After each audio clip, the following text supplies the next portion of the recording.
Assalomu alaykum qadrli futbol muxlislari, futbol sevar do'stlar. O'zbekiston va Osiyo qit'asida ro'y berayotgan eng qiziqarli va muhim xabarlar bilan Zafar Bimronbek kanali o'z ishini boshlaydi.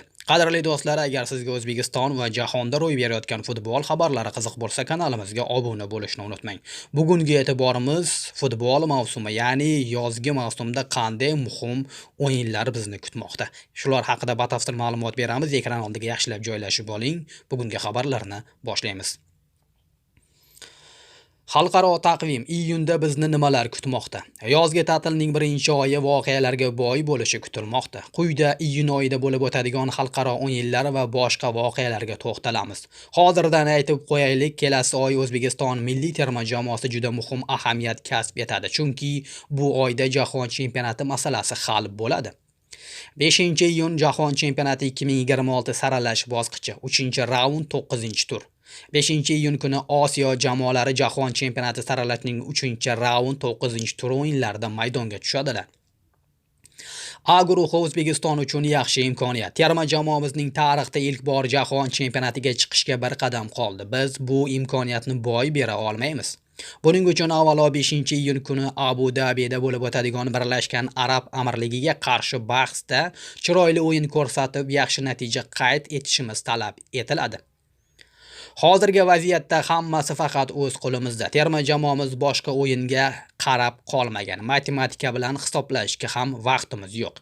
Demak, 5-iyun sanasida bo'lib o'tadigan barcha o'yinlar: Birlashgan Arab Amirligi O'zbekiston, Qatar, Eron, Shimoliy Koreya terma jamoasi, qo'shnilarimiz Qirg'izistonga safar uyushtiradi. B guruhi kurash avjida. Janubiy Koreya birinchi o'rin bilan jahon chempionati yo'llanmasini qo'lga kiritdi deylik, ammo ikkinchi o'rin uchun kurash oxirigacha kechadi. Iordaniya, Iroq, Ummon bu jamoalarning hammasida ikkinchi bo'lish imkoniyati bor. Ummon, Iordaniya, Iroq, Janubiy Koreya o'yinlarida ko'p narsa hal bo'ladi. Darvoqe, Iroq terma jamoasi bu turni o'z uyida Basra shahrida o'tkazadi. Demak, 5-iyun sanasida B guruhida bo'lib o'tadigan o'yinlar: Ummon, Iordaniya, Iroq, Janubiy Koreya, Kuvayt, Falastin. C guruhi: Yaponiya masalani hal qilgan ikkinchisi kim bo'ladi? Oxirgi guruhda Yaponiya terma jamoasi 20 ochko bilan jahon chempionati yo'llanmasini qo'lga kiritib bo'ldi. Shu bois ularning Avstraliyaga qarshi o'yini hech qanday ahamiyat kasb etmaydi. Lekin bu o'yin Avstraliya uchun juda muhim, chunki sakruzlar ikkinchi yo'llanma uchun kurash olib boryapti. Shuningdek, Saudiya Arabistoni ham mundialdan chetda qolmaslik uchun oxirigacha harakat qiladi. Demak, 5-iyun sanasida bo'lib o'tadigan muhim o'yinlar: Avstraliya, Yaponiya, Indoneziya, Xitoy, Bahrayn, Saudiya Arabistoni. 10-iyun Osiyo Kubogi 2027 saralash final bosqichi, 2-tur. Ma'lumot uchun 2027-yilgi Osiyo Kubogi Saudiya Arabistonida bo'lib o'tadi va bunda 24 jamoa qatnashadi. Hozirgi paytga kelib Osiyo Kubogi yo'llanmasini qo'lga kiritgan jamoalar quyidagicha: Saudiya Arabistoni, Avstraliya, Iroq, Eron, O'zbekiston, Qatar, Birlashgan Arab Amirligi, Yaponiya, Janubiy Koreya, Ummon, Falastin, Bahrayn, Iordaniya, Xitoy, Indoneziya, Shimoliy Koreya, Kuvayt, Qirg'iz Respublikasi. Demak, 24 jamoadan 18tasi ma'lum va 6tasi keyinroq aniq bo'ladi. Shu yilning 25-mart kuni hal qiluvchi saralash bosqichi start olgandi. O'yinlar kelasi yil 31-martga qadar davom etadi. Hal qiluvchi raundda 24 terma jamoa 6 guruhga bo'lingan holda bahs olib bormoqda. Faqat guruh g'oliblargina Osiyo Kubogi ishtirokchisiga aylanadi. 10-iyun kuni ikkinchi tur uchrashuvlari o'tkaziladi.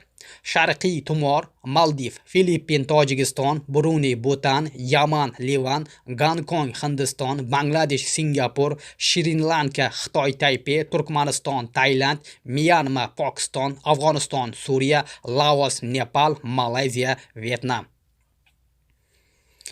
10-iyun Jahon chempionati 2026 saralash bosqichi, 3-raund, 10-tur. 10-iyun kuni Jahon chempionati 2026 saralash bosqichining 3-raund bahslari o'z nihoyasiga yetadi. Shu kuni biz uyda Qatarni qabul qilamiz va Bunyodkor stadiondagi o'yindan keyin terma jamoamizning Jahon chempionatiga chiqqanini birgalikda nishonlash nasib etadi degan umiddamiz. Oxirgi 10-turda barcha guruhlarda quyidagi uchrashuvlar o'tkaziladi. O'zbekiston, Qatar, Qirg'iz Respublikasi, Birlashgan Arab Amirligi, Eron, Shimoliy Koreya, Janubiy Koreya, Kuvayt, Iordaniya, Iroq, Falastin, Ommon, Yaponiya, Indoneziya, Xitoy, Bahrayn, Saudiya Arabistoni, Avstraliya. Shu bilan birgalikda 14-iyundan 13-iyulga qadar klublar o'rtasidagi jahon chempionatiga ham start beriladi. Bu yil klublar o'rtasidagi jahon chempionatining geografiyasi ancha kengaydi. Chunki tarixda birinchi marta bu musobaqada 30 ta klub qatnashadi. Mezbonlik AQShga topshirilgandan xabaringiz bor. 14-iyun kuni klublar o'rtasidagi mundialga start beriladi va qariyb 1 oy davom etadi. Mundialda Osiyodan 4 ta klub qatnashadi. Al-Hilol Saudiya Arabistoni, Urawa Reds Yaponiya, Al-Ayn Birlashgan Arab Amirligi, Ulsan Janubiy Koreya. O'tgan yilning 5-dekabr sanasida ushbu musobaqa uchun qur'a tashlash marosimi bo'lib o'tgan edi. Qur'a natijalariga ko'ra 30 ta jamoa 4 tadan 8 ta guruhga bo'lingan holda 12 ta stadionda o'yinlar o'tkaziladi. Yana bir ma'lumot shuki, klublar o'rtasidagi jahon chempionatiga O'zbekistondan hakamlar brigadasi taklif etilgan. Bosh hakam Ilgiz Tantashev va uning yordamchilari Timur Gaynulin, Andrey Sapenko. Biz ham hakamlarimizga omad tilaymiz.